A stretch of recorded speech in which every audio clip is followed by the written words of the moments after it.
I kidding a rich woman's house, but I expected it to be a nightmare. Hello, I'm the storyteller, and today, I'm going to take you through the scariest experience of my life.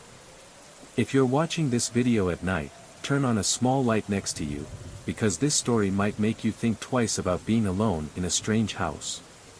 I never thought I would be in such a horrifying situation like this. It all started when I received an invitation to house sit for a wealthy woman named Mrs. Blackwood. She owns an ancient mansion, isolated in the middle of a large plot of land, surrounded by dense forests. At first, I thought this would be an interesting experience, living in a luxurious mansion, no one bothering me, and even being paid well. But I was wrong. Completely wrong. I arrived at the mansion at sunset.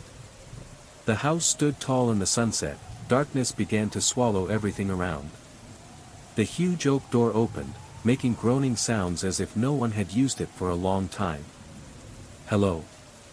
I called out, but there was only silence in response. Only the ticking sound of an antique grandfather clock echoed somewhere in the large house. The mansion is truly gorgeous, but it also has a strange, gloomy beauty. Old portraits hang along the hallway, the eyes in the painting seem to follow my every step. I told myself that this was just a temporary feeling, but something inside me kept telling me that something was not right. The first night, I didn't sleep well. Creaking sounds echoed from the walls, the wind whistled through the door, and then, I heard footsteps.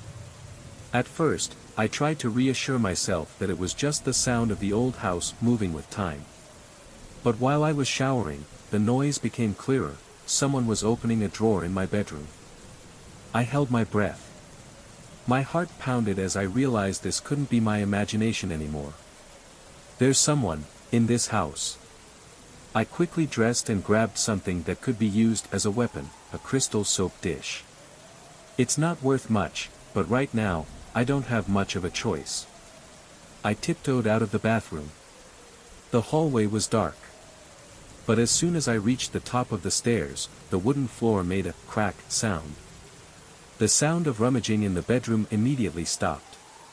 And then, the sound of footsteps echoed behind me. I rushed down the stairs, my breath ragged, my heart felt like it was about to jump out of my chest. I ran to the main door, but it was locked. I frantically searched for my keys, but before I could do anything, a cold hand grabbed my shoulder. I shouted, swinging the soap dish in my hand. It hit something, or someone, and I heard a groan of pain.